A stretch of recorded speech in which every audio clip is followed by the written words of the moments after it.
Welcome to Gospel Truth with Andrew Wommack, a teaching ministry that focuses on God's unconditional love and grace. And now, here's Andrew.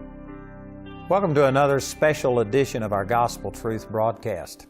I've been teaching on the subject of Christian philosophy for weeks, and just on our last program, I started an interview with Dr. Baugh, who is a creationist from the Creation Evidence Museum in Glen Rose, Texas. Yesterday was a lot of his credentials and just discussing the conflict between creationism versus evolution, and they're irreconcilable. And we covered a lot of really good things, but on this program I'm going to continue my interview with him, and we're going to begin to talk about a lot of things concerning creation that he has evidence of in his museum, and I think that this will be a real blessing to you. So we're going back to that interview, and I'll come back at the end of the program today. I have spent over 40 years researching what the world was like before the flood, and I wanted to know what caused those dinosaurs to get so big. You know, Seismosaurus could raise his head in the air 70 feet, and then could rear up on his hind limbs and raise his head 90 feet in the air. Wow. He was 140 feet long, weighed 200,000 pounds. I wanted to know how creatures got so big. Now you need to explain just, I've heard a little bit about this, but a biosphere is where you reproduce the atmospheric conditions and things before the flood. I'm glad you're here to explain what because some people may not understand what you're saying about biosphere. You're right. A biosphere is a living is a cloister, a vessel where a person or living systems can function. So this is a big vessel, and in it we increase the atmospheric pressure. We filter. Prior to the flood, you believe that the atmospheric pressure was higher? Yes, and you filter the light. We filter. You have done your homework. I've told you, I've known about you for a long, long time. I've been an admirer from a distance. Thank you. And we increase the atmospheric oxygen, we increase the humidity and the carbon dioxide. So we have built a small version. We now have a larger version. We're a few dollars short, like 300,000 short of getting that. Just a few. But in God's good time, as you've already indicated, God has led us to this point, being confident of this very thing, that He which hath begun a good work in you will perform it until the day of Jesus Christ. And God's led us to this point. We've built a small one. We're now building a huge biosphere that weighs 92,000 pounds, 48 feet long. I'll be able to go in, to come and go, and in it, in the small one, we ran experiments to see what would happen to living systems. So someone might ask, what difference would that make if you had elevated oxygen, elevated atmospheric pressure? My wife is a universal reactor. She was literally at the point of death. And I made special arrangements to get her in a vessel, a hyperbaric. Hyperbaric means greater atmospheric pressure. At Texas A&M, in a hyperbaric chamber, and they increase the oxygen as well. Now, what they do is use a system with a helmet where they give you 100% oxygen for a short period of time to get the result. You couldn't live under 100% oxygen. You would build up oxygen toxicity. So we had about 25% oxygen. You could use it up as you assimilated it. So we were going into the chamber at one time. She did 22 special treatments. Dr. William Fife, the director, looked at her foot and he said, "Martha, what's wrong with your foot? That's an open wound." She said, "Oh, yesterday I dropped some hot water on it. It'll be fine." He said, "We're going to take care of it." Now, do you have any idea how long it takes to heal an open wound? With a person in good health like you, 10 days to 2 or 3 weeks. My wife was in compromised health. So we went into the chamber. He pumped it up to 2 atmospheres, ran the oxygen tube to the helmet, and she was assimilating 100% oxygen. Remember, we can't live under 100%, but he wanted to get a quick fix. He ran another oxygen line past her ankle to her foot enveloped it in a plastic bag, crimped it, and sealed it. Sat back. He and I talked about the museum. He said, I want to be on your faculty because he said that biosphere is an unusual work. 45 minutes passed. My wife tapped me on the shoulder and said to me through the helmet, I've had enough oxygen for today. Dr. Five got the signal. He turned the oxygen lines off, took the helmet off her face. She smiled. Now remember, how long does it take to heal an open wound? You said 2 to 3 weeks. 10 days to 2 to 3 weeks. Mm-hmm. And medical professionals would verify that. It had been 45 minutes under something like the pre-flood conditions, something like. He pulled the plastic bag off. That open wound was sealed in a beautiful pink in 45 minutes. Now, Carl, if this is true, which I'm not doubting you, how come people don't do this more? Why doesn't the medical profession use this? Well, they do have at certain hospitals, university research hospitals, they have hyperbaric chambers. Oh, so they do use it. Well, I hadn't heard of it. For wounds, for healing, for snake bite, for brown recluse spider bite. But the biosphere is much more sophisticated than they have at these university hospitals. And we have other information. I want to know what the real facts were. That's the reason I established the museum. That's the reason I came to Glen Rose. Well, let me go back to one of the points that you made. And I don't know if you can say this concisely or not, but the Noah's flood is really the explanation for so much of the stuff that the evolutionists say about dinosaurs. Yes. Because they believe that this happened millions and millions and millions of years ago.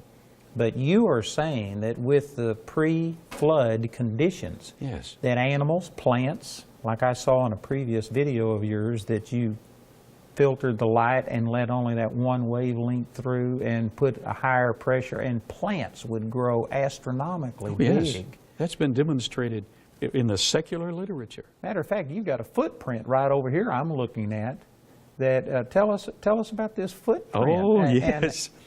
Well, everything was larger in the past. In the pre-flood world, I wanted to know why dinosaurs got so big.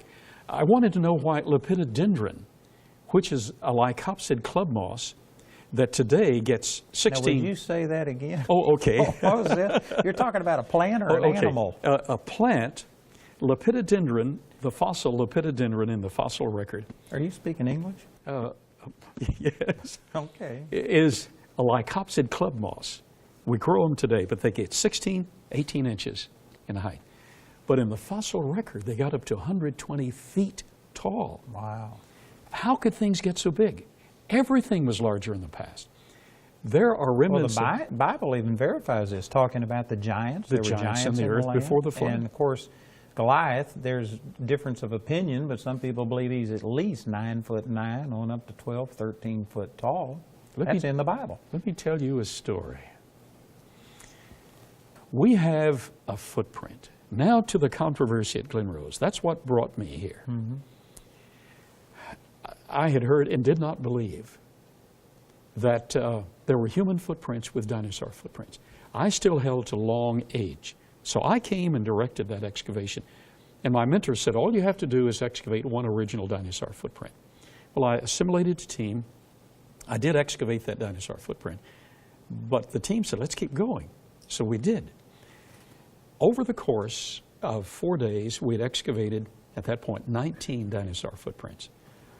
And you just found these in the rock fossil layer along the Paluxy River? Paluxy River. Well, I knew where to start. start. Glen Rose is where? Tell everybody where. Glen Rose is southwest of the Dallas-Fort Worth Metroplex, about an hour and a half southwest.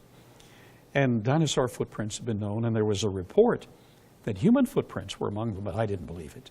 Because, according to evolution, the last dinosaur died out 64 million years ago, and the first human didn't appear even in primitive form until 2.5 million years ago. Oh, really? So that's a variation of 60+ million 60+ million years. And sophisticated man didn't appear until a few tens of thousands of years ago, according to evolution.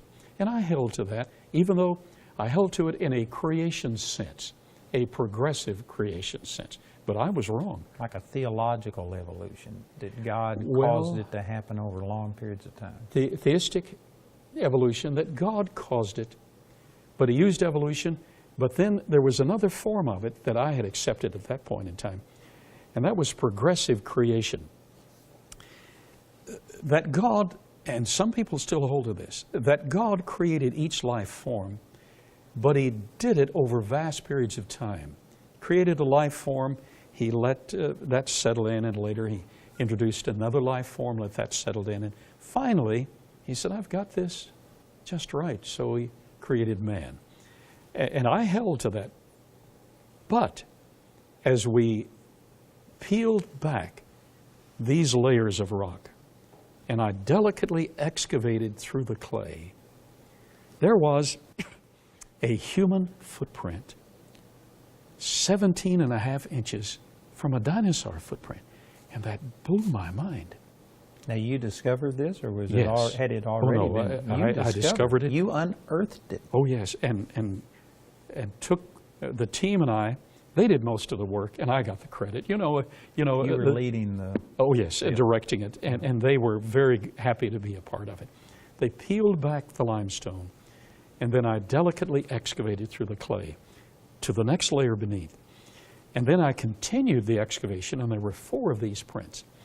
And I called the press, and I expected them to come down in a few days. They flew down by helicopter.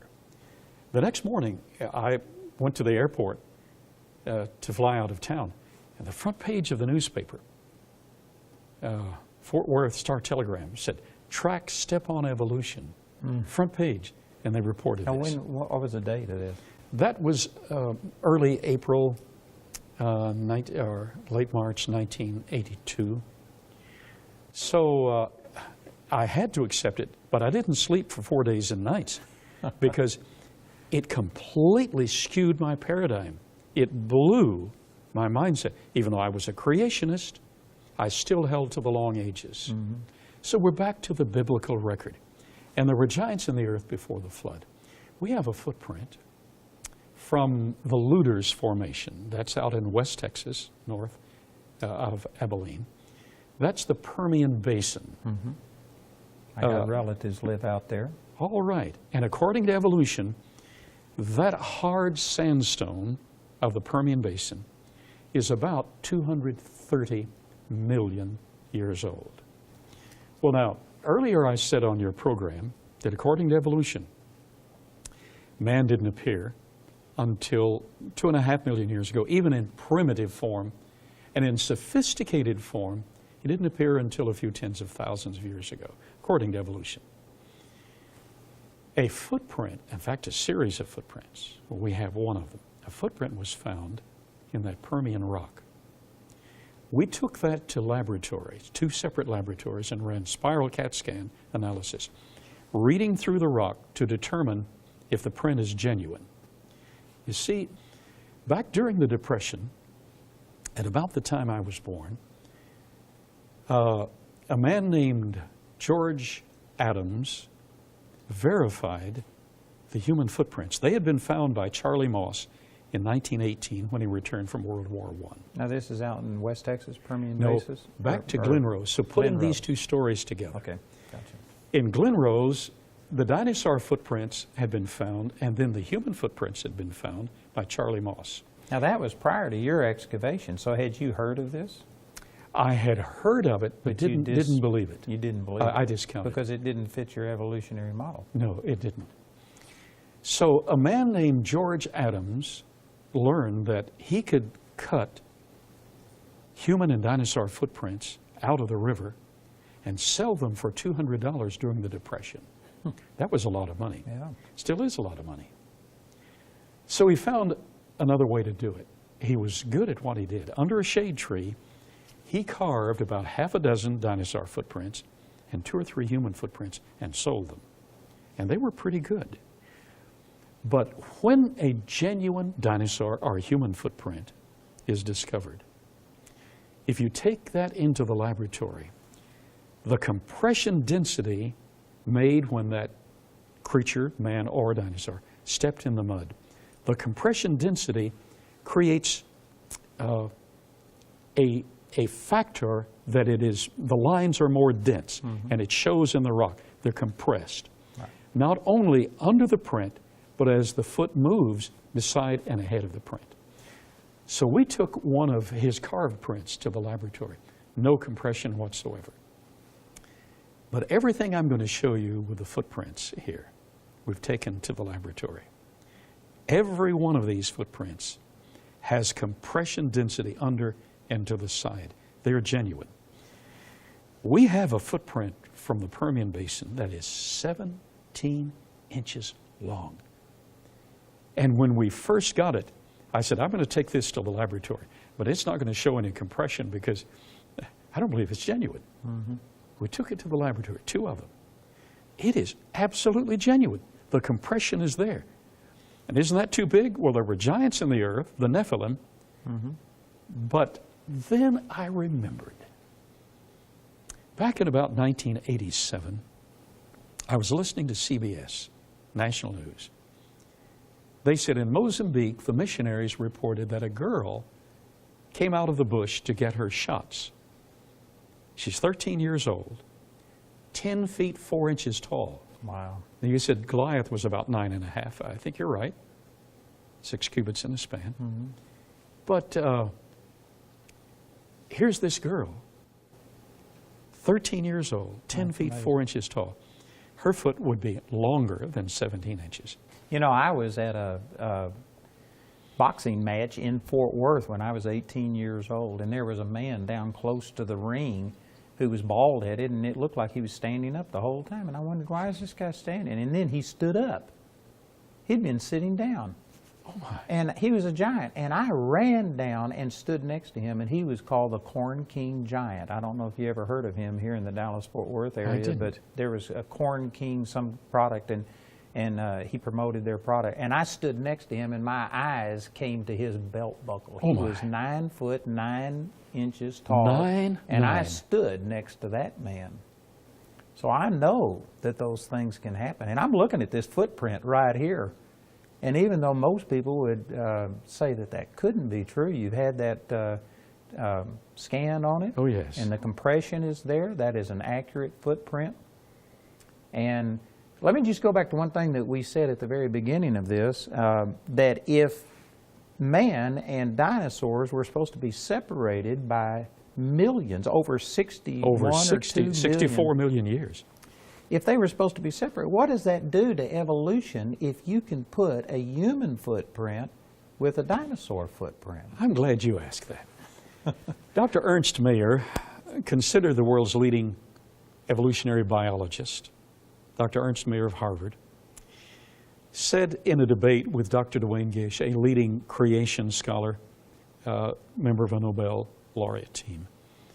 Dr. Ernst Mayr laughed in the debate, and he said to Dr. Gish, the creationist, if your friends along the Paluxy can actually, Paluxy River, Glen Rose, Texas. That's where we are. That's the reason this museum, that's the reason I selected Glen Rose. The Dallas Times-Herald a few years ago wrote a front page article stating, Glen Rose is the scientific battleground of the nation. Meaning that if we can literally prove that man and dinosaur lived at the same time, evolution is destroyed. So Dr. Ernst Mayr said in that debate, public debate, if your friends along the Biloxi River, Glen Rose, can actually prove that man and dinosaur lived contemporaneously, he said, Dr. Gish, that would devastate our entire theory of evolution. We would have to start all over again. Amen. And he admitted that. Amen. And it does.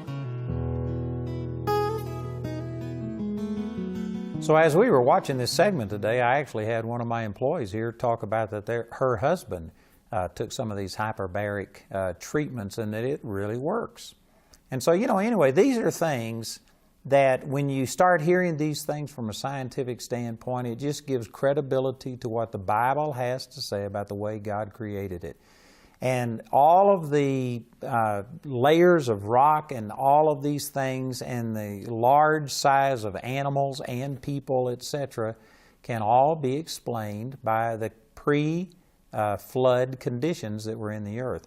As a matter of fact, after I get through interviewing Dr. Carl Baugh, I think we have 5 or 6 programs with him.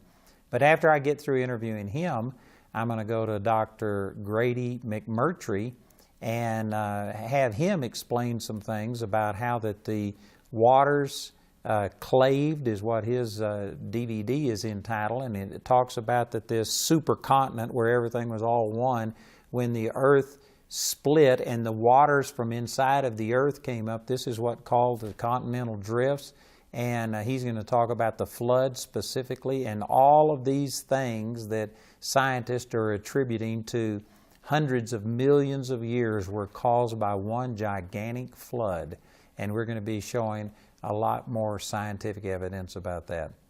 But I tell you, I'm doing this to show you that I believe that the Word conclusively proves that God created the heavens and the earth. They didn't evolve, but we are offering these scientific explanations to you just for your own benefit. And I would like to encourage you to please get the new materials that we're operating. This is a brand new book on this, and we have a lot of these statistics and charts and graphs and many things in here that could be a real blessing to you. So please listen to our announcer and take advantage of these materials. On today's program, Andrew interviewed Dr. Carl Baugh. If you'd like to join Andrew in supporting Dr. Baugh and the Creation Evidence Museum, visit their website at creationevidence.org.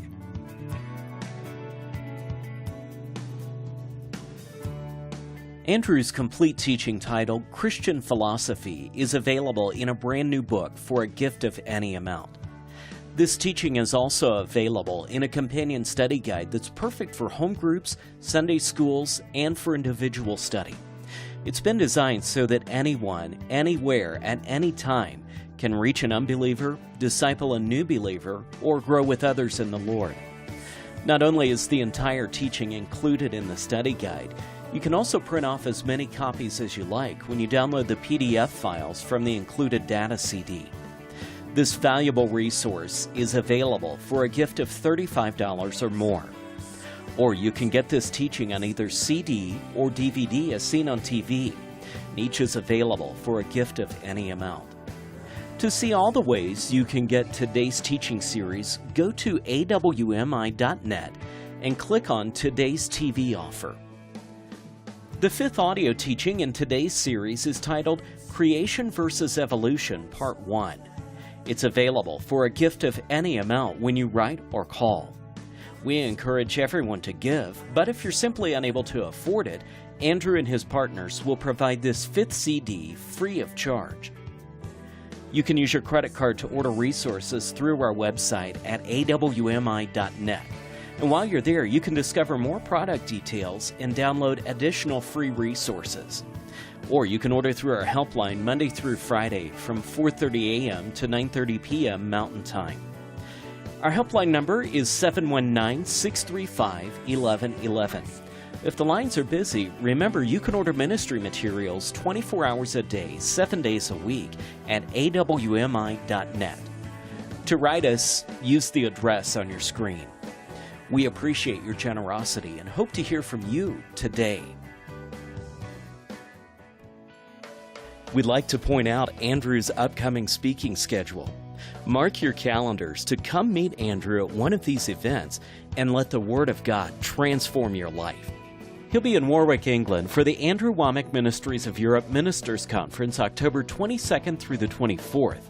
In Kampala, Uganda for a Gospel Truth Seminar October 26th and 27th. At the Glory of Christ Church in Kampala Sunday, October 28th. He'll also be in the Dallas-Fort Worth area for a Gospel Truth Seminar November 8th through the 10th, and at Calvary Cathedral in Fort Worth on Sunday, November 11th. For more details on Andrew's next meeting in your area, call our helpline or visit our website at awmi.net.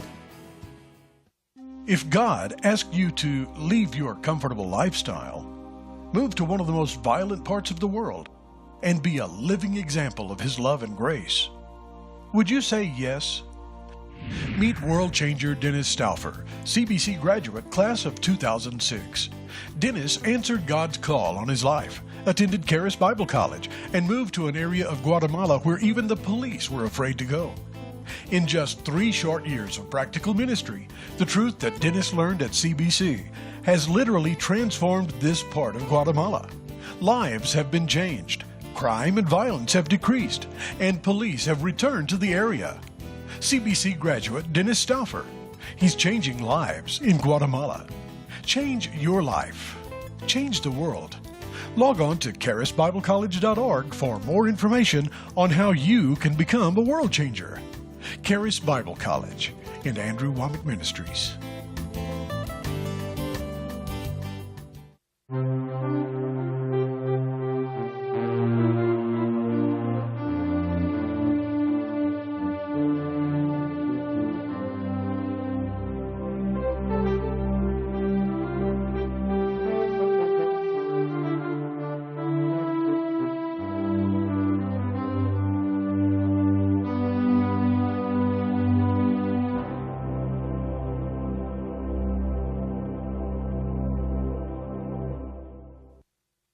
I was born into this church. We listened because we were told if we didn't, God would strike us with a sickness. He would make us something happen in our life. Like we could even possibly die.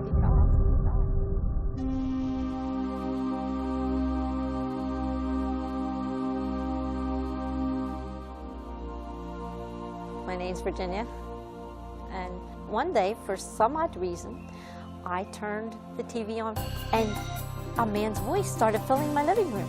And I had no antennas. The TV did not work for anything but the VCR. And here it was, getting this voice. There was no picture, just this voice. Jesus came and took your punishment, and He suffered for your sins, literally went to hell, was resurrected from the dead, and offers you eternal life free of charge. Now that's the good news. And I had to listen, and it was incredible. God started teaching me His Word. It was through these teachings that I started to hear about this Jesus who was God, who came and did this work on the cross, who took away our sins and did all this. It was incredible. And God started reaching my heart and changing my life. It was transforming. When He says He sets you free, it's the truth. I never experienced it till now, and that is awesome. Now I'm free. I am free.